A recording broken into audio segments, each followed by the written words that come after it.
Good morning, guys. Today I'm going to work on the Mazda CX5 again. This was done with the carbon cleaning, which turned out really great, nearly as good as the factory, I dare to say. So what I will be going to do on this one today is putting back the drive belt, auxiliary belt,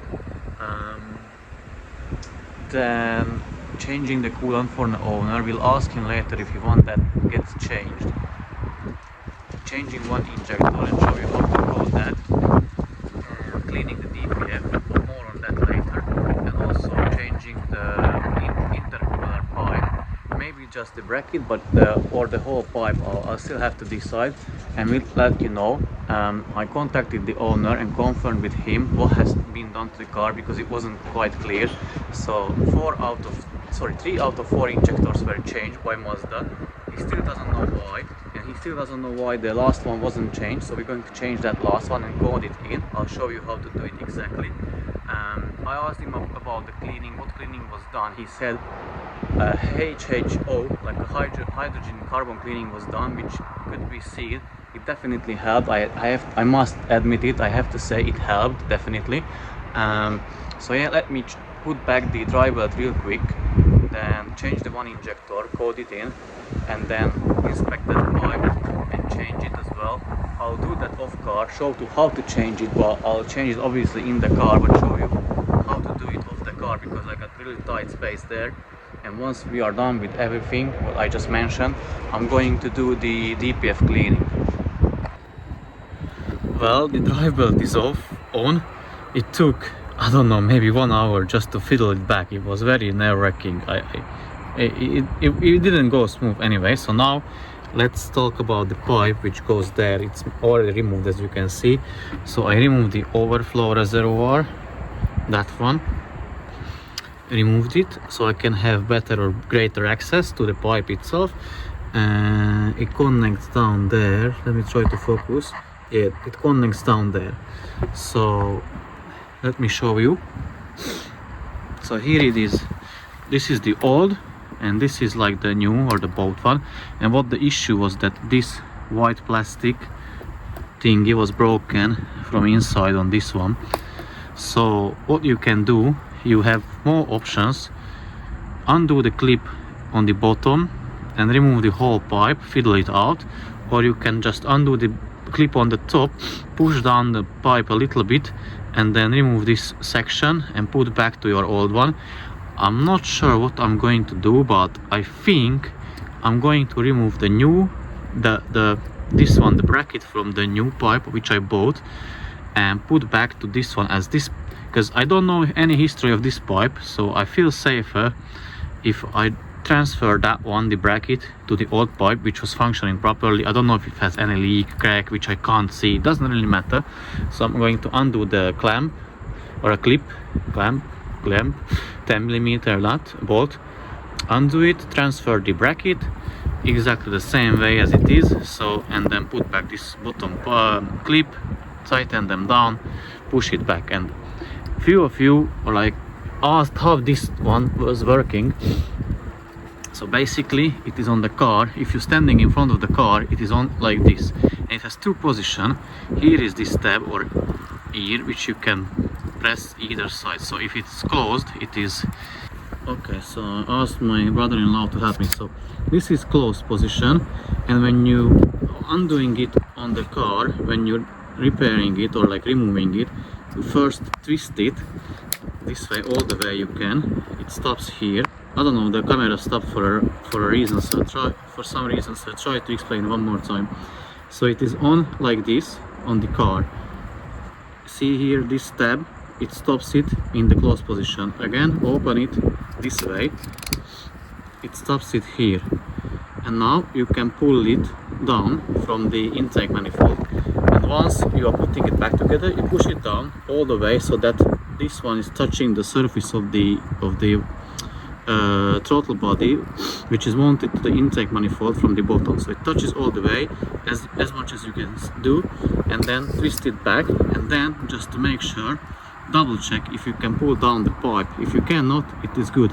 If you can, it has to go a bit up higher back to the throttle body, and then that's it. So I'm going to transfer this unit the new one to the old pipe and just secure the pipe back, and basically that will be it. So here is how you change injector on the Mazda Skyactiv 2.2 engine, which can be found in the 6 series, CX5 and 3 series. In our case, it's in the CX5 at the moment. So what I've done so far, I have removed the fuel return line, 14mm socket, undo the bolts and remove the fuel line, the return line. Make sure that don't lose the gaskets. First you had to unclip the camshaft sensor wiring harness and the tab from here. So once you've done that, you can remove the fuel return line. Now because I'm going to change only one injector, the fourth one, I'm going to remove this fuel line for it, and then remove the bracket and then the injector, and disconnect the connector for the injector. I'll disconnect the rest of the four as well. I'll let you know in a while why I'm doing that. Injectors disconnected, but I'm interested only in this one. So the nut, as you can see, that nut is removed, the washer from underneath removed. Now I'm going to try to remove the injectors. Theoretically it should be easily just be pried out, so I'm going to try that first. If it's not gonna work, I'm going to use my fancy home special tool for that. So yeah, let me try.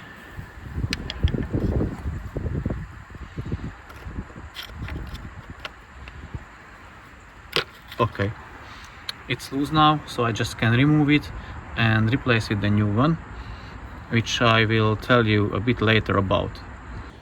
So here are the two injectors, the one I removed from the car and the new, it's remanufactured, it doesn't matter, it should be good. What you can see is they put the copper washer on it, and I contacted the owner, what he would like me to do, and he said leave the copper washer on it. Anyways, this is even though if you put the renewed ones, the silver ones, I will still renew them after, let's say, 50,000 miles. So it's a part that has to be changed after a certain amount of mile. Whatever, doesn't matter, different things here now. So the new injectors, both the injectors have a flow rate or the factor, correction factor, which I wrote down here. I wrote it exactly down. How is it on the injector, which you can find on the top here, because I already done injector coding even on this engine, but I can't remember if the order is from left to right or from top to bottom.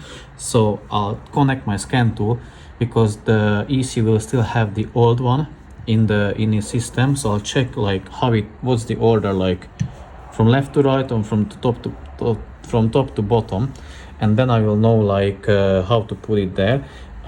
Sometimes it may come with a new flow rate or new code. It didn't come, so I just used the one on the injector itself. And another thing, so why I removed why I disconnected all the injectors, it doesn't matter at the moment, but once I assemble the things back together, put back the injectors, code it, when I start the car, I leave the connectors removed, because as you can see, if I'm just changing the washers, it's fine. If you don't remove, if you can start it up straight away, because it is still wet. So basically it has diesel or fuel in it, and what diesel does, it lubricates the internals as well. So if you do it with the new one, I don't know if it's empty or not, it doesn't matter. So just to be on the safe side, I will remove the connectors or leave them removed, and then crank the car 2-3 times maybe, so that through this fuel line here, the injector gets the diesel or the fuel inside it, and with a disconnected connector it won't fire, it won't get the pulse or the electricity, so it won't open the solenoid, it won't move, so it won't go dry or won't work dry. That way you can prevent it from seizing or locking up or anything else. So yeah, I cleaned the injector hole. Now I'm going to put back the injector, tighten it down to the torque specs and the specific procedure. I have separate video on my channel on that, so feel free to watch it if you want to know how to do it. And then basically that's it. There is the torque spec for these bolts, which I'm not using. What I do, because I used the torque specs once, I can't recall, but I think that was 45 Newton meters. And what I was doing, and I was tightening down the bolts, I was already like twisting a tiny bit of this line. So I said, okay, stop. Then always like I tighten it to feel, so it has to be snug. Fire the car up and check on, clean the injectors, like on the top of the injector, so that they are dry, and then monitor and check or see if there is any fuel dripping on them from the lines or from any lines, even these ones. I don't tighten them to the specific torque, I just make them snug, and if needs more tightening, then I tighten if they are leaking a bit of fuel. So that's how I do it. So let me put back the injector and then show you how to code it back to the car. Okay, I'm sitting in the car now, ignition on, and I'm in the menu where I can read the injector correction data values or the flow rate values.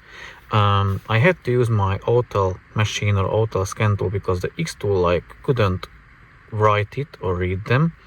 So yeah, I'm going to write or rewrite the correction values for the injector number 4, and as you can see, here is my paper.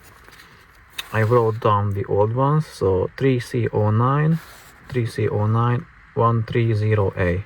That's the next. So it is leading from left to right. So basically that's what I'm going to do. I'm going to input the numbers from left to right and then write it to the ECU and start the car up. I mean, first I leave the injector connectors disconnected and start the car up, crank the car, I don't know, maybe 2-3 times, and then fire it up. Okay, I already wrote them, like wrote the injector correction factors or values.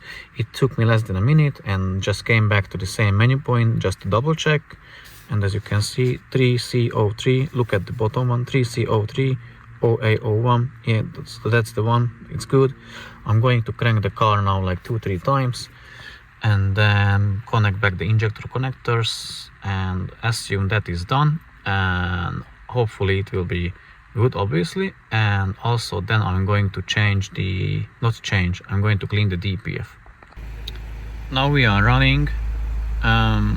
If you're doing the same thing, don't forget to tighten the fuel line to the injector and to the fuel rail, to the common rail, because the car won't fire up as it happened to me. Well, anyways, let's check the correction factors.